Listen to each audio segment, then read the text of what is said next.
Kadambari silks లో కళ్యాణ గమనీయం cell మార్చి 6 నుండి 19 వరకు ప్రతి 15,000 బ్రైడల్ సారీస్ కొనుగోలుపై ఒక gold coin. Welcome to Suman TV. పశ్చిమాసియాలో జరుగుతున్నటువంటి యుద్ధం కారణంగా భారతదేశం మీద నిజంగానే దీని ప్రభావం ఉందా? అసలు ఎల్పిజి గ్యాస్ నిజంగా కొరత ఉందా? కమర్షియల్ సిలిండర్స్ని వాస్తవంగానే కొరత ఉండడం వల్ల ఆపుతున్నారా, లేదంటే ఇదంతా కృత్రిమంగా చేస్తున్నటువంటి ప్రయత్నమా? తెలుసుకుందాం. దీని గురించి మనతో ఉన్నారు ప్రముఖ రాజకీయ విశ్లేషకులు సిఎల్ వెంకట్రావు గారు. సార్ నమస్తే. నమస్తే సార్, నిజంగా ఎల్పిజి ఇప్పుడు ఎక్కడ చూసినా కూడా చాలా కొరత కనిపిస్తుంది. చాలా రెస్టారెంట్స్ క్లోజ్ అయిపోతున్నాయి, హాస్టల్స్, మెస్సులు, చాలామంది ఇబ్బంది పడుతున్నారు. నిజంగా అంత ఇబ్బంది ఉందా? అసలు ఏ కొరత లేదు. ఇదంతా కృత్రిమంగా సృష్టించిన కొరతే. ఎలా అంటారు? ఎలా ఉంటుంది? ఇప్పుడు డీలర్ మామూలుళ్ళ అబ్బో మాయాజాలం. అక్కడ దున్నపోతు ఈనిందంటే దోణగట్టే అన్నట్టుగా దాన్ని సాకుగా చూపించి బ్లాక్ మార్కెట్లో దాచేసి, గోడౌన్లో దాచేసి, లేదు అది ఇది అని చెప్పి యుద్ధం సాకు చెప్పి, ఇదంతా డీలర్లు చేసే మాయాజాలము. రెవెన్యూ సిబ్బంది రంగంలో దిగాలి. రెవెన్యూ సిబ్బంది ఇరు రాష్ట్రాల్లో కూడా ఆమె ఎమ్మెల్యే కదా. తహసీల్దారులని, ఆర్డీఓని రంగంలో దింపండి. సివిల్ సప్లైస్ కంటూ వాళ్ళకంటూ ఎవరు లేరు. సివిల్ సప్లైస్ నియంత్రణ చేయవలసిన శాఖ ఎవరు? Civil supplies.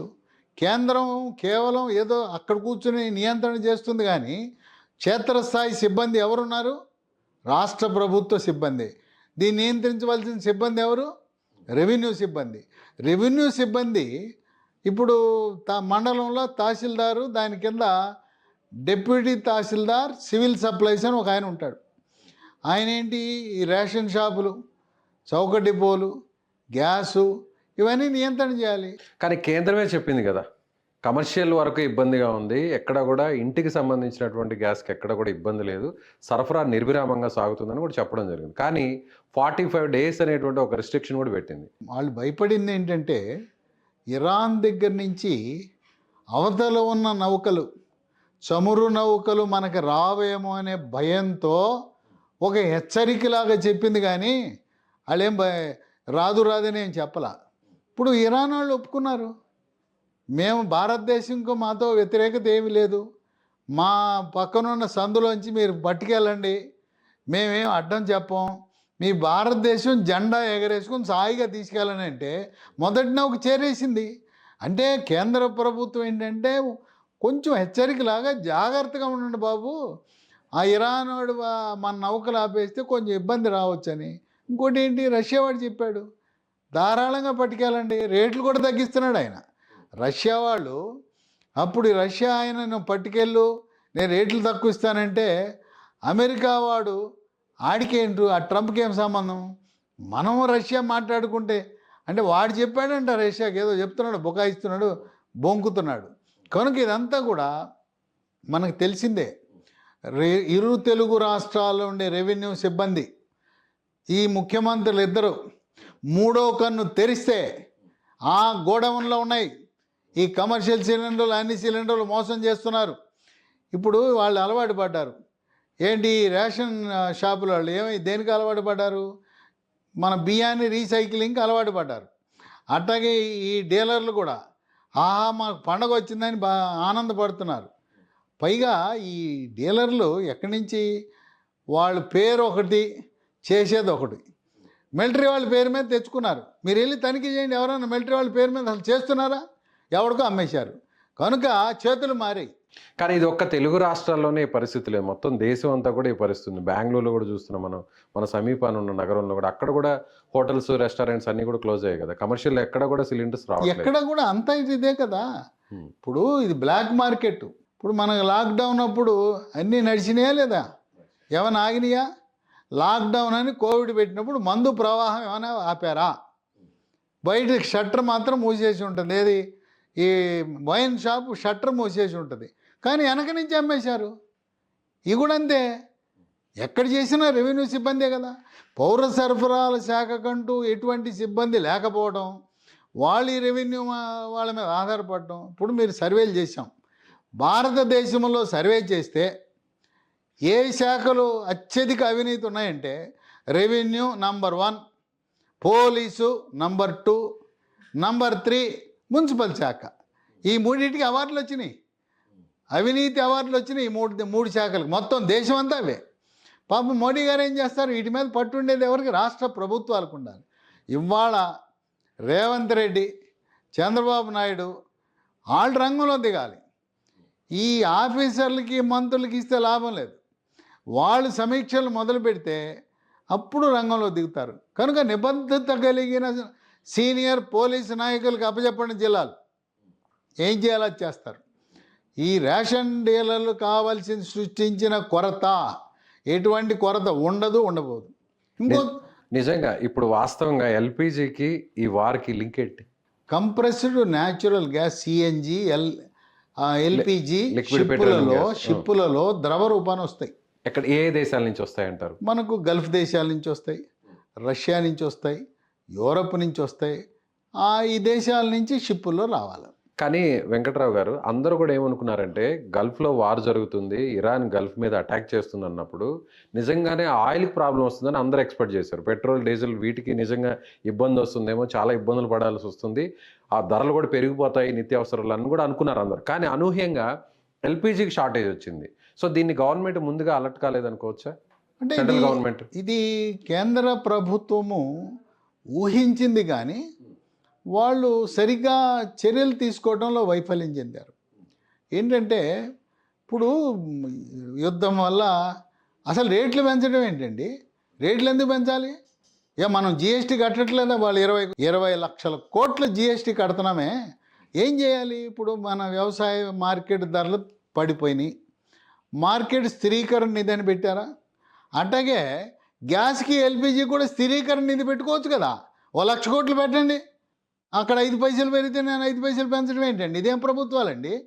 మీరు సంవత్సరం పొడుగునా ఒకే రేటు పెట్టండి, మిగతా లాభ నష్టాలతో సంబంధం లేదు.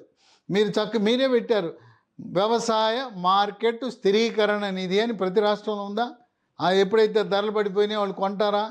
వాళ్ళ నష్టం గవర్నమెంట్ మీదకి వెళ్తుందా?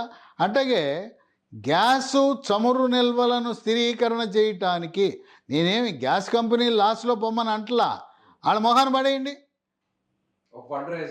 ఫండ్ రీచ్ చేయడం కాదు, బడ్జెట్లో పెట్టండి. చమురు ధరల స్థిరీకరణ నిధి. ఏం చేస్తున్నారు ఈ ఐఏఎస్లు?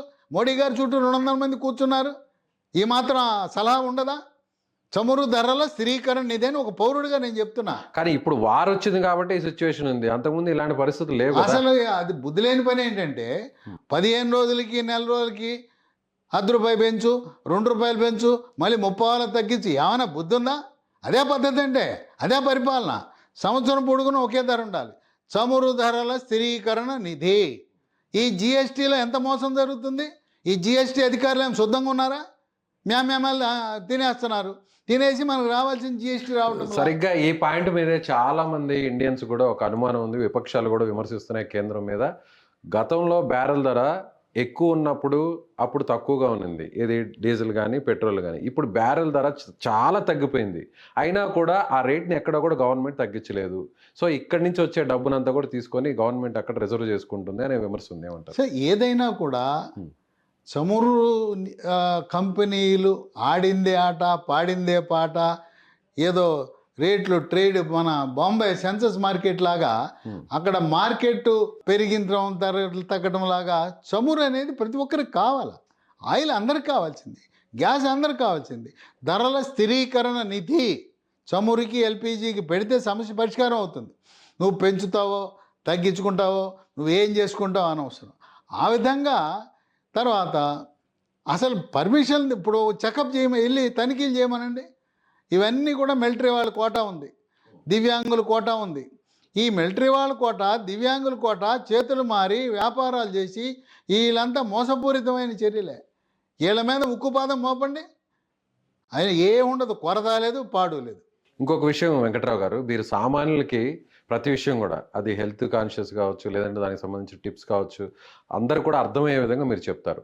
ఇప్పుడు ఇవాళ ఎల్పిజి షార్టేజ్ అది కృత్రిమంగా వచ్చిందో లేకపోతే నిజంగానే అక్కడ జెన్యున్గానే ప్రాబ్లం ఉందో పక్కన పెడితే, ఈరోజు మనం దాని మీద డిపెండ్ అవ్వడం వల్ల, ఒక్కసారిగా అది బంద్ అవ్వడం వల్ల ఎంత సఫర్ అవుతున్నామో మనం అందరం కూడా క్లారిటీగా చూస్తున్నాం. సో ఆల్టర్నేట్ అనేది అవసరం అంటారా? ఇప్పుడు సామాన్యులు కావచ్చు, లేదంటే గృహిణులు కావచ్చు, వ్యాపారస్తులు కావచ్చు, ఎల్పిజి మీద ఎక్కువ డిపెండ్ అవ్వకుండా ఆల్టర్నేట్ దేని గురించి ఆలోచించాలి అంటారు? అవసరం లేదండి, ప్రత్యామ్నాయం అవసరం లేదు. చాలా పట్టణాల్లో మనకు పైపుడ్ గ్యాస్ వచ్చింది. ప్రైవేట్ కంపెనీల వాళ్ళు పైపుల ద్వారా ఇళ్ళకి సరఫరా చేస్తున్నారు. ఇప్పుడు ఏం చేయాలంటే ముఖ్యమంత్రులు రంగంలో దిగాలి. Okay. ఎవరికో చెప్తే కాదు. అంటే గవర్నమెంట్ని పక్కన పెడదాం. ఆ. సో మనకి మనం యాజ్ ఏ ఒక ఇండియన్గా సిటిజన్గా సో మనం ఇంకా ఆల్టర్నేట్కి మనం రెడీ చేసుకోవాల్సిన ఆవశ్యకత ఉందంటారా? మనం ప్రత్యామ్నాయం ఎట్టాగా ఉంది ఏమిటంటే దేని వైపు వెళ్ళాలంటారు? ఇప్పుడు మనం సోలార్ ఉంది. ప్రధానమంత్రి రూఫ్ టాప్ మీద సోలార్ ఇచ్చారు. కానీ సోలార్తో ఎల్పిజి గ్యాస్ వర్కౌట్ అవుతుంది కదా. సోలార్తో కరెంటుతో మనం వాడతాం. ఇప్పుడు మీరు అన్నం వండుకునేది కుక్కర్ పెట్టండి. తర్వాత ఇప్పుడు మనం నీళ్లు కాసుకునేవాళ్ళం. నీళ్లు కాసుకునేది ఇప్పుడు పొయ్యి మీద కాకుండా గీజర్ వాడండి. ఇప్పుడు మనకి ప్రధానమంత్రి సూర్యఘర్ అని 2 కోట్ల మంది పేద ప్రజలకి లేదా అందరికీ కూడా పైన పెట్టుకున్నాం కదా. సోలార్ పవర్ను ఉపయోగించి కరెంటు ద్వారా వంట చేసుకోండి. ఇప్పుడు మనం ఏం చేస్తాం, మన ఇంట్లో భార్య లేకపోతే ఏం చేస్తాం, కుక్కర్ పెడతాం, అన్నం వండుకుంటాం, కర్రీ పాయింట్కి వెళ్తాం, కర్రీస్ తెచ్చుకుంటాం. మన వంటకాలు వీటి మీద చేసుకోవచ్చు కదా. మనం గ్యాస్ మీద ఎందుకు చేసుకోవాలి? ఎలక్ట్రిక్ వాటి మీద వాడకూడదు. ఇండక్షన్స్ ఉన్నాయి, రకరకాలు ఉన్నాయి. అట్లాగే right sir. Thank you sir, thank you so much.